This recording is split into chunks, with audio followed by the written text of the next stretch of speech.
Melody shakes her head repeatedly. She does not accept Vivienne's definition of suffering. Xavier was not out there homeless and alone. He had adoptive parents and a normal life, and if suffering is enough to keep earning forgiveness, then what about Ethan? Why did living like a servant in this house for over a decade still end with Vivienne being the one to throw him out? And precisely because Vivienne keeps evading the question, Melody has already found her answer. She turns and walks away. Vivienne's voice cracks. Melody, come back right now! But she does not run after her. The way she had grabbed Xavier does not reach out to stop her, and yet Melody does stop. She turns and walks directly towards Xavier, and a sharp crack fills the room. Xavier's ears ring, and the other cheek flushes red in front of everyone's eyes. Watch your mouth from now on. As she turns to leave, the corner of her eye catches Xavier's mouth curving lips, moving without any sound coming out, but the shape of it makes it perfectly clear he is mouthing something vile, so Melody turns back and delivers another one. Good thing your face is tough enough, otherwise my hand would be hurting. With that, she walks out of the dining room without looking back. Vivienne snaps back to herself. Melody, get back here! But nothing comes back through the door. Xavier, both cheeks now swelling, feels humiliation, pain, and hatred rising together in one overwhelming wave. His back teeth are clenched so hard they might crack, his eyes fixed on the direction she left. Only now does Butler Hayes venture to speak. Let me go check on her. He has no interest in letting this escalate further, and going out to speak with Melody now is the most likely way to bring her back. Right at that moment, Xavier speaks up through tears. Vivienne, he manages between sobs. Let me go with Hayes to find her. Once she's back, I'll rent a place outside. When she's ready to forgive me, I'll come back and apologize properly. Vivienne's voice is unsteady when she answers. No one is to go after her for the next 2 days. She cannot keep being indulged like this. Don't worry. When your second sister comes back, I'll explain everything to her. Melody won't hold out for long. She might well come back on her own tomorrow. Xavier opens his mouth to add something, but Vivienne cuts him off with a wave. Deal with the situation involving that woman first. Don't worry, it's nothing we can't handle. In Vivienne's mind, this is a matter of one phone call, but when she reaches the lawyer, she finds out otherwise. This can't be settled quietly the way it was before. Last time went smoothly, because Ethan was still part of the Moore household. I had a brief word with him at the time, conveyed that Vivienne wanted the matter dropped, and that was why he chose not to pursue it. As for now, Ethan has left the Moore family. On what grounds am I supposed to talk him out of anything? Not long ago, the lawyer had helped the Moore family have my household registration removed, and he has drawn the obvious conclusion that the split is complete, which is why he speaks so plainly. Vivienne is completely thrown. She had nearly forgotten that the right to press charges lies entirely with me, and she also suspects that even the easygoing version of Ethan from before would pursue this, let alone who he is now. I'll be in touch later. First, I'll take Xavier and go see Ethan in person. See if there's any way to convince him not to move forward. She knows from recent experience that persuading me is far from easy, so she sees no point in sending the lawyer to try the call. Leaves Xavier's face dark. Setting aside the fact that I have already left a mark on him, psychologically, he is now expected to bow his head to the person he despises most, the one he would cheerfully see gone from this world. The very thought of it turns his stomach. Butler Hayes, standing nearby, is exhausted just watching this unfold from where he stands. Sending these two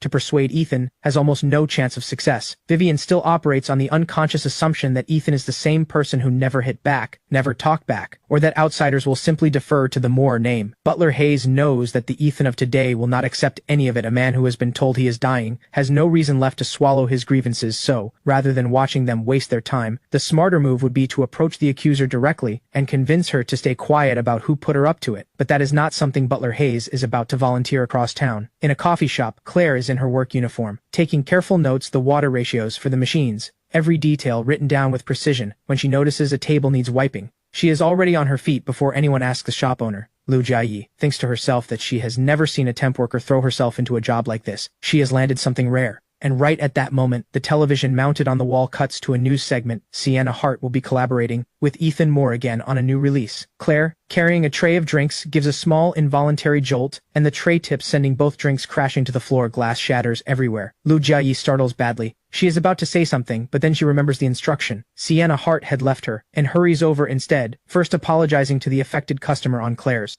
behalf, then sending another staff member to clean up while she steers Claire away to the staff room. Once the door closes, Claire starts to apologize, but Lu Jiayi speaks first. You've clearly been running yourself into the ground. Go look at yourself in a mirror. You don't look well at all. Here's what we'll do. You're going to leave early today. Go home and get some proper rest. When Claire hears this, she assumes she is being let go, and although she desperately needs this job right now after a mistake this serious, she cannot bring herself to ask to stay. But Lu Jiayi seems to pick up on something and asks carefully, keeping her voice low, "Are you going through something difficult right now? Is it a money problem? I can advance you this month's pay if that would help." Meanwhile, at Moore Estate, Vivienne finishes her makeup and gets ready to leave for a meeting at one of her portfolio companies, an important one she cannot miss. Find me a necklace. It's in the cabinet at the very back, sitting on a black velvet pad. A while later, "Are you sure it's in the cabinet next to it? I've checked every single one. It's not there." The words stop Vivienne cold. She goes completely still, and then she sees it, the empty velvet pad behind the glass. Whatever calm she had managed to rebuild collapses completely. The necklace is not worth a fortune, but it carries a significance to her beyond its monetary value. And what genuinely shocks her is that someone under this roof would steal from her. She calls Butler Hayes immediately. What Vivienne does not notice is that Xavier, at the far end of the corridor, has seen everything, and his expression shifts into barely concealed panic on any other occasion. Xavier would not be this rattled, he might even own up to it, and take the scolding. But right now, he genuinely cannot afford to lose Vivienne's trust or her willingness to shield him, so he turns and hurries back to his room 10 minutes later. Vivienne tells Butler Hayes, who has come at a run, "A valuable necklace of mine has gone missing. I need you to find out what happened. Find out who took it." Butler Hayes pauses and the answer comes to him almost at once, but he does not say Xavier's room. That would be too direct, and would reveal that he had known something all along. He is just about to suggest checking the corridor footage when Xavier's voice comes from behind him. "Hayes, what kind of operation are you running here? You can't even keep track of a handful of staff? And now one of them has stolen my sister's necklace. I noticed some of them acting suspiciously earlier. My guess is it's somewhere in the staff quarters in the North Wing." Butler Hayes nearly loses his composure. He genuinely wants to say, "Keep performing like this, and I will tell her everything," but he swallows it. "This reflects a failure in my oversight. I sincerely apologize. I will search the staff rooms immediately." He has also made a quiet decision. If Xavier has planted the necklace in one of the staff rooms to frame one of them, then he will review the security footage afterward and hand it directly to Vivienne. They make their way to the North Wing under Butler Hayes' direction. The household staff line up outside their respective rooms, waiting to be searched one by one. Just as Vivienne is about to step into the first room, she glances at the staircase beside her, and something surfaces in her mind, perhaps to confirm the answer already forming there. She has Butler Hayes accompany her down the stairs, and they come once more to the room where I used to live the moment she steps inside. The same damp cold hits her because Hayes had cleared it out after her last visit. The room looks bare and hollow, having personally sorted through everything in here. Butler Hayes notices immediately that something has been disturbed. A thought comes to him at once. Sure enough, following the signs of disturbance, he finds the necklace tucked into the gap beneath the mattress. Butler Hayes thinks to himself that Xavier was actually quite clever this time. If he had hidden it in a staff member's room, the staff's denials and protests might have prompted Vivienne to keep digging. But Ethan has been completely removed from this household. No matter how heavy the accusation placed on him, he has no way to defend himself. And in Vivienne's mind, Ethan is exactly the kind of person she could believe would do this. She will simply assume that he was the one who took it 6 years ago. Backstage at a music show, after Sienna had proudly listed every songwriter she knew, Melody, she now recalls, had smiled with quiet pride and said she knew someone called Mr. Vale. Sienna had never heard the name and had privately assumed it was some minor, unknown songwriter,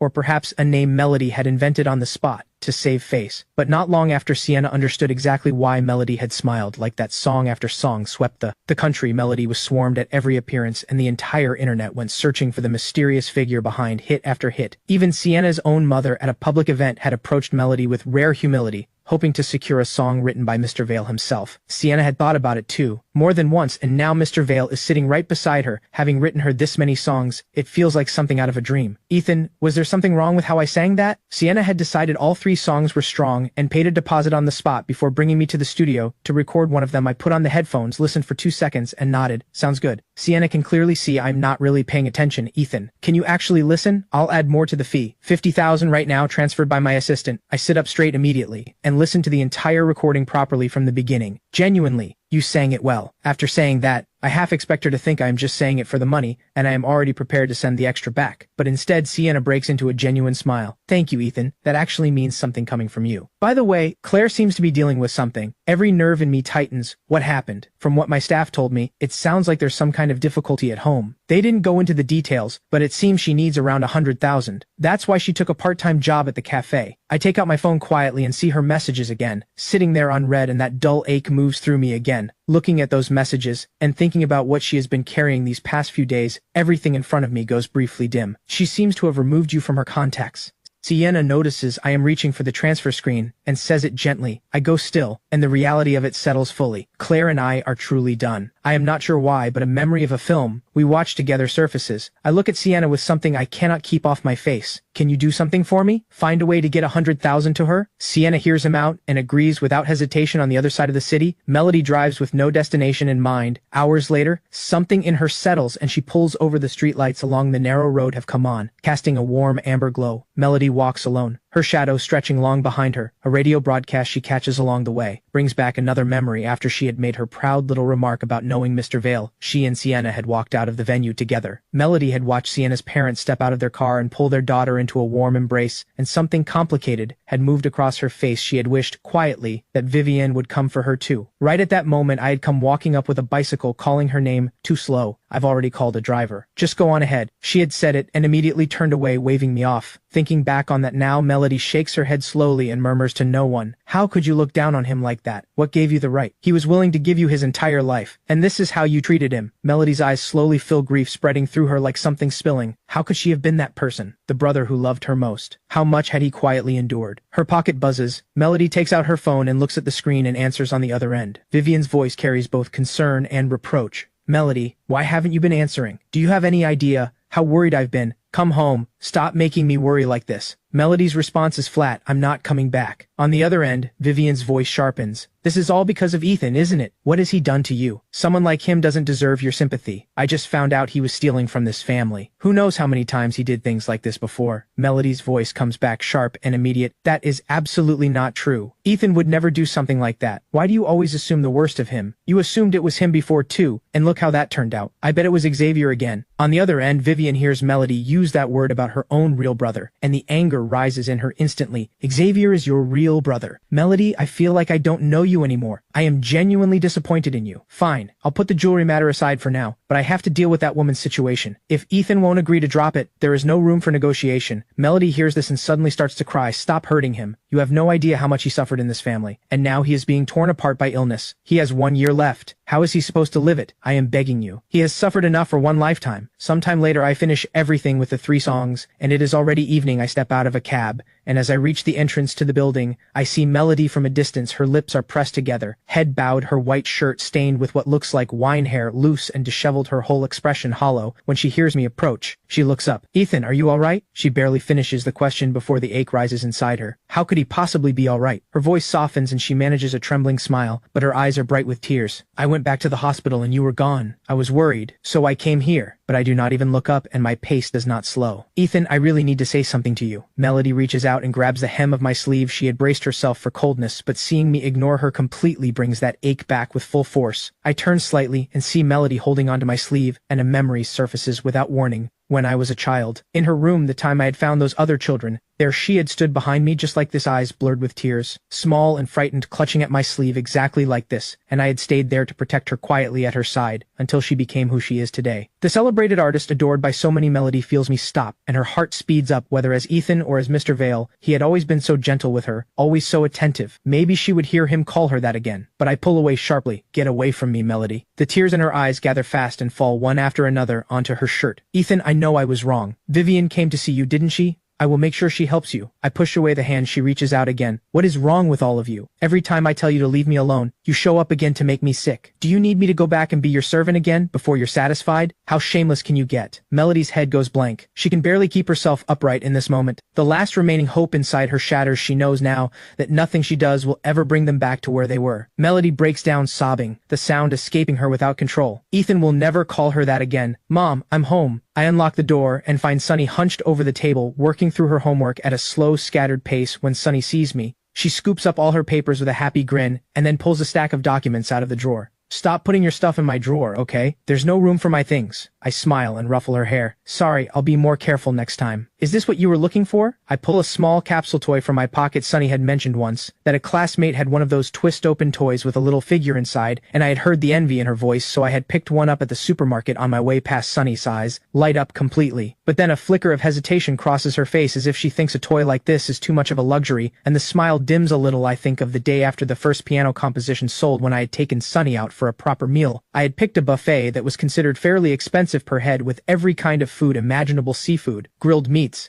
everything, and Sunny had gone straight for the fried rice and eaten almost nothing else. When she finally understood that everything was included in the price, her face had crumpled into an expression of pure devastation, because she was already completely full. I make a quiet promise to myself Never again. Your brother has earned a lot of money now. Things won't be as tight as they were before. Helen brings the food out from the kitchen, and the three of us sit down together. Helen has made a full spread. Looking at all of it, I eat in large, unguarded bites, and I realize something. Even now that I have left that place behind, some of what it did to me has not gone away. But that is alright, because as long as the three of us are here together, those wounds will fade, in time. But before long, a sharp and urgent knock at the door shatters the warmth of the meal. I get up and open it, and the smile leaves my face at once. Ethan, I know you have grievances against our family, but whatever you feel, we were family once. I'm asking you to consider something. Vivienne sees I am not moving aside and continues, I owe you an apology. Truly. Because of decisions I made, you suffered during the years you spent with us. If you're willing, we can discuss compensation right now. After she says all of this, she has braced herself to be turned away. But I nod. Vivienne's mind flicks to the missing necklace, and a cold thought moves through her. But she keeps it off her face. Then let's go inside and talk this through. I shake my head slowly. No need to come in. First, have the person behind you get on his knees and bow his head to the ground 3 times. Then drive him out of Moore Estate. Vivienne realizes she has been played and her composure collapses. Ethan, I am trying to speak to you civilly. There has to be a limit to this. There you go again. You are relentless. Like something that just will not come off. Showing up every few days to make my life miserable. Vivienne's face goes deep red, her voice shaking with barely contained fury. She opens her mouth and forces herself to swallow it. Bottom line. You cannot press charges against that woman. And even if you do, you will not drag Xavier into it. Xavier can apologize to you, but kneeling and bowing is out of the question. She pulls Xavier forward, signaling for him to offer the apology, but I close the door in their faces with a firm slam and call through it. I hadn't actually considered pressing charges against Xavier. Thank you for the idea. Across town, after a full day of work at the coffee shop, Claire does not go back to campus but heads home. Worn down to the bone, she pushes open the door and finds her mother on the phone, trying to borrow money. Empty bottles are scattered across the floor, and the sharp smell of alcohol fills the apartment. Claire understands immediately. Her mother has fallen back into it in the year Claire was in her second year of high school. Her parents had finalized their divorce, and her mother had started drinking heavily. One time they had fought over the drinking, and her mother had splashed half a can of beer over her clothes, afraid of being late for school. She had wiped herself down quickly and run out the door, only to be stopped at the gate by a strict security guard who refused to let her in because of the smell. She still remembers it clearly, how long she had stood there while people stared and laughed, until I had come to the gate with the homeroom teacher, explained the situation, and gotten her inside when she got home, and told her mother what had happened. Her mother had apologized over and over, swearing she would never drink again. And yet, here they are. Claire lets out a quiet sigh. She had seen this coming after the divorce. Beyond the drinking, her mother had also taken up gambling, following online tips and strategies during the day, and betting heavily at night. The first couple of years had been manageable. Her mother had come out of the divorce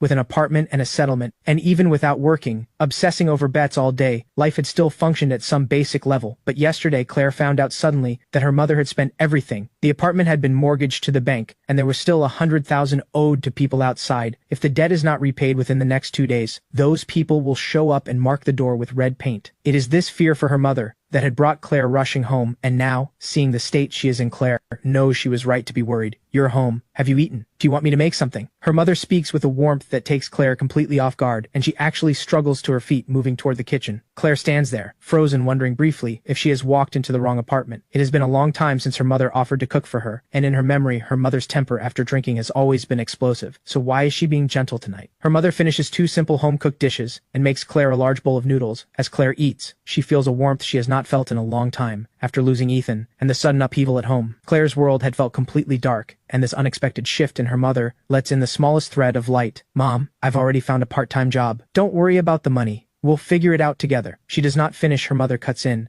the warmth gone. There's something I need to ask you to do. You remember Aunt Wang? You used to go to her place for dinner when you were little. Her eldest son graduated last year. He earns tens of thousands a month. She and I have talked it over carefully. We're going to arrange for you two to meet. She is already dialing as she says it. Claire's voice goes flat. I have a boyfriend. She says it directly, wanting to shut it down fast without leaving any room, but her mother presses on anyway. It's just a meeting. What's the harm? Something clicks for Claire. Did you take money for this? The moment she says it, she catches the hesitation on her mother's face. Give it back. What am I to you? Have you ever actually treated me like your daughter? The tears are right there, but her mother does not relent. Her own voice goes soft and pitiful. Every single relative turned me away. Not one of them would lend me anything. If I had any other option, I would not be asking this of you. How can you do this to your own mother? Can you really sit back and watch me have nowhere to turn? The suffocating feeling closes in again. And what about me? You back me into a corner, and that's fine with you. She She cannot stay in this room. For another moment, she goes to her room and locks the door behind her. Once it is done, she sinks down onto the edge of the bed, and a hollowness settles over her, as if no one in the world truly cares whether she exists. It feels like being handed a terminal diagnosis, not of the body, but of something deeper. In a way, the two are the same. Both strip away every reason to look forward to tomorrow, and then her phone rings. She has no desire to answer, but she glances at the screen. It is Liu Jiayi from the coffee shop. Is something wrong? Liu Jiayi's voice comes through bright and excited. You are my lucky star, Claire, I mean it. I just won the lottery. Claire blinks in her mind. Lottery tickets have always been a fool's game. But then Liu Jiayi says something else. You are genuinely a good person, Claire. I'll be honest, I did consider keeping it all. But we agreed. Half each. I keep my word. Claire goes completely still, and then it comes back to her. Liu Jiayi had actually mentioned something when she borrowed the money. Even though the money is from me, I absolutely cannot accept any winnings. But she had been cut off before finishing. Done. I've already sent it. I have to go. Claire stares at the transfer notification and goes completely still. 100,000. Back at my door, Vivienne is still making noise outside. Ethan, if you have even a shred of conscience, open this door. Do you have any idea what has happened to this family because of you? Melody has left the house over you, and now you want to press charges against your own brother? Vivienne shouts at the closed door standing inside. I nearly laugh at the absurdity of it. Real brother. The one who wants me dead, and not a single accusation she is throwing at me, makes any sense. I left the Moore family a long time ago, and she is still pinning things on me. If I do not set the record straight, I will not sleep tonight. I open the door again. Vivienne mistakes this for a change of heart. Ethan, there are plenty of empty rooms at the estate. You can move in with your mother and sister, and then together, we can bring Melody home. One family living in peace. When Vivienne was very young, her mother used to tell her often that a cold estate alone is not a home, it only becomes one when family lives there together, and that is what makes it warm. So, even though Vivienne never truly saw me as real family for the sake of Celeste and the others, for the supposed wholeness of the household, Vivienne had been willing to accept this outsider in name. As family, there are plenty of empty rooms. That one line cuts through whatever I was about to say. I lived in a basement for over a decade, and apparently, there were plenty of rooms available all along. Apparently, Vivienne always knew that the basement was not the only unoccupied space in that estate. Go back to live under your hollow charity in that dark basement again? I believe people and animals should be kept separate. They absolutely should not be made to live in the same space. And while you're here, can you explain to me step by step exactly how I have been responsible for the chaos in your household? Have I reached out to you even once these past few days? You haven't changed at all. Still blaming everyone around you for everything. My tone is completely flat, but Vivienne is on the edge of explosion, her whole body shaking and finding no words to fight back with. At that moment, something complicated moves across Xavier's face. He has heard enough to understand completely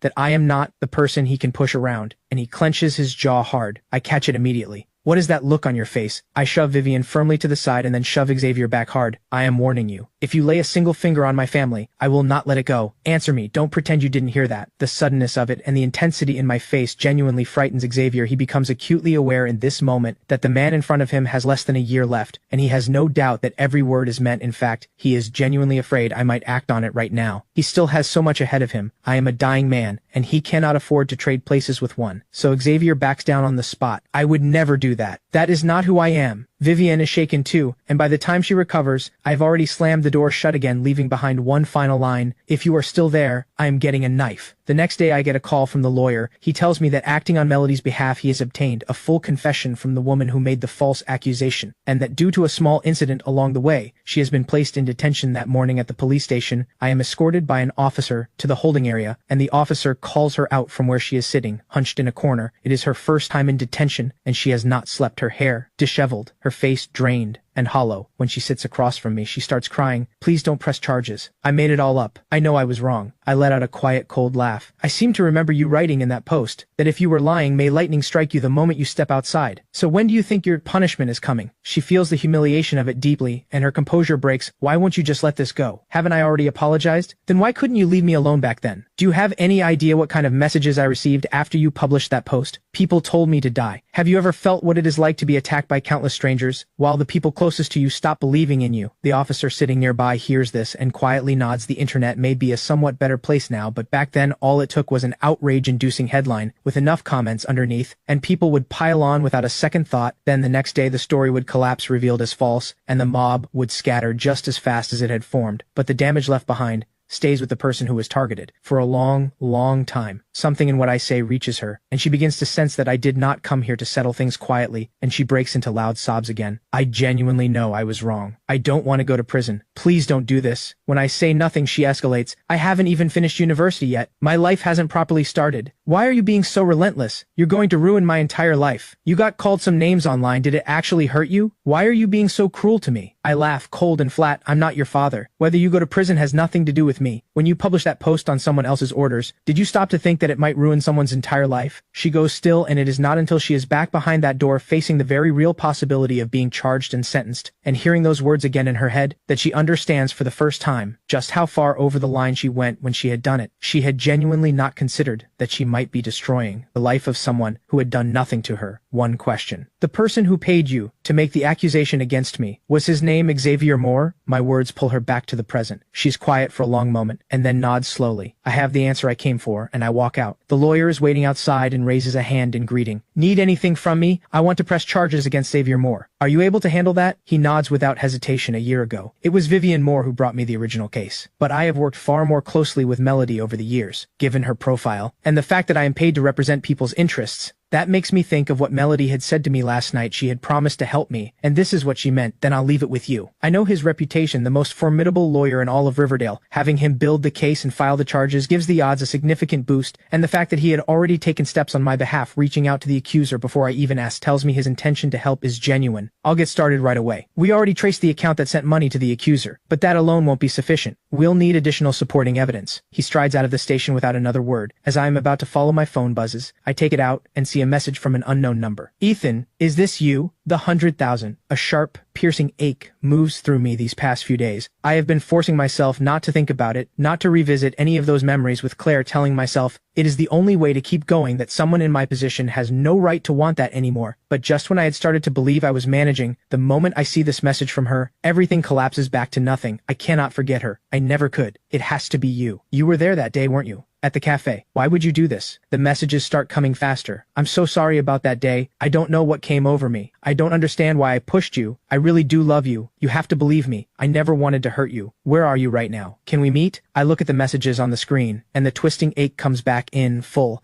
I can feel her pain through every word. That girl who loves me this much had pushed me down onto cold ground with her own hands. This is all my fault. You did nothing wrong. Stop saying sorry. Stop hurting yourself over this. That familiar daze descends on me again. The first time was when I got the diagnosis. The second time was when I ended things, and now here it is again. A third time, the officer beside me notices I'm swaying and reaches out. Are you all right? But before the sentence is finished, I collapse backward without warning. When I open my eyes again, Dr. Reeves is sitting in the chair beside the bed, peeling an apple. You're finally awake. I take the apple and ease myself upright. Dr. Reeves, didn't you say this medication was supposed to prevent blackouts? It feels like they are happening more often, not less. The medication is fine. Trust the science. You have been going through intense emotional strain lately, haven't you? Extreme grief in particular is very likely what is triggering these episodes. He reads my face and knows he is right. I did tell you before. Try to keep your days as peaceful as you can. Living like this only accelerates the decline. Thank you, doctor. Take your medication on schedule. By the way, it was a police officer who brought you in. We didn't have a way to reach your family, so we contacted the person you were messaging. She should be here very shortly. The moment Dr. Reeves steps out, my composure falls apart. I have no idea how I am supposed to face Claire. A tangle of feelings rises in waves, pushing me to get up, pushing me to run. I pull on my shoes and step into the corridor and walk directly into Claire. Both our hearts are pounding, and for a moment, neither of us seems to breathe. She is warm and slight against me. Claire draws in a long breath, telling herself over and over what the situation is. Now she steels herself and moves to step back, but in the next instant, there is sudden noise and movement behind me. A short, middle-aged man who appears to have been drinking has been muttering complaints about being ignored by the staff for too long. A security guard senses trouble brewing and moves to intervene, but the moment he steps forward, the man's agitation tips over. He breaks into a run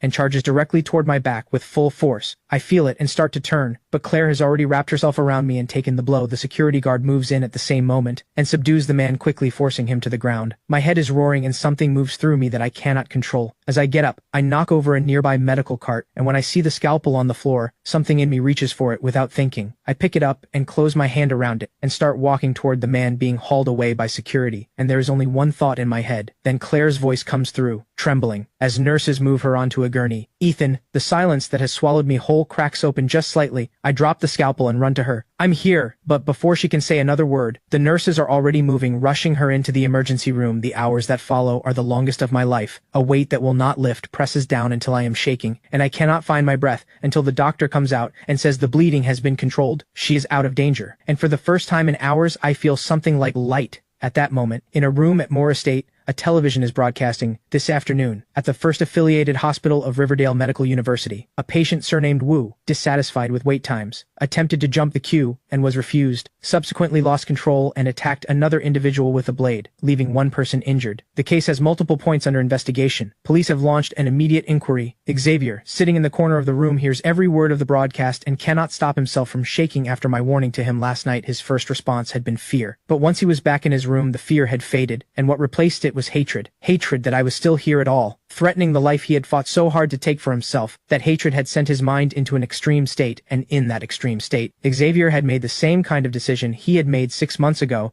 He had paid someone to put a knife in me, and now, with the possibility of exposure, his teeth are beginning to tremble, his face contorted with dread. Xavier runs through everything in his mind, checking whether he left anything exposed. There should not be a problem. The money had been paid. The banquet hall is blazing with light, and as a guest named Jo John Hong offers his compliments to Vivienne, she maintains the composed bearing of Riverdale's wealthiest until Jo John Hong takes a sip of his wine and smiles, and in one offhand remark, punctures something that has been sealed for years. To be completely honest, the reason I invested in that company all those years ago was entirely because of something Ethan said to me. The hand holding Vivienne's wine glass freezes mid-air. He was still the Moore family's ward back then. He told me that one day every computer in the country would be running that software. Jo John Hong shakes his head with a small sigh. That kind of vision, that understanding, it's no wonder, coming from someone you personally raised. In that instant, the noise and glitter of the room seems to drain away entirely, and all Vivienne can hear is a dull roaring in her ears. Memories cut through her like a blade slicing through the wall of self-deception she had built, and she finally remembers the boy who had lived year after year in that cold, damp basement, standing at her desk again and again, laying out the future of an industry for her with complete seriousness. And what her response had been: contempt, dismissal, the certainty that an outsider could not possibly understand business. And yet those are the exact ideas she had discarded as worthless that are now holding up the Moore family's faltering commercial empire. "Mr. Joe," Vivienne's voice begins to shake, the composed elegance gone completely. She grabs his sleeve, eyes rimmed red. "Do you know anyone, any medical team that treats late-stage liver cancer?" The room falls into startled murmurs. "Please, help me find a way. I want to save my brother,"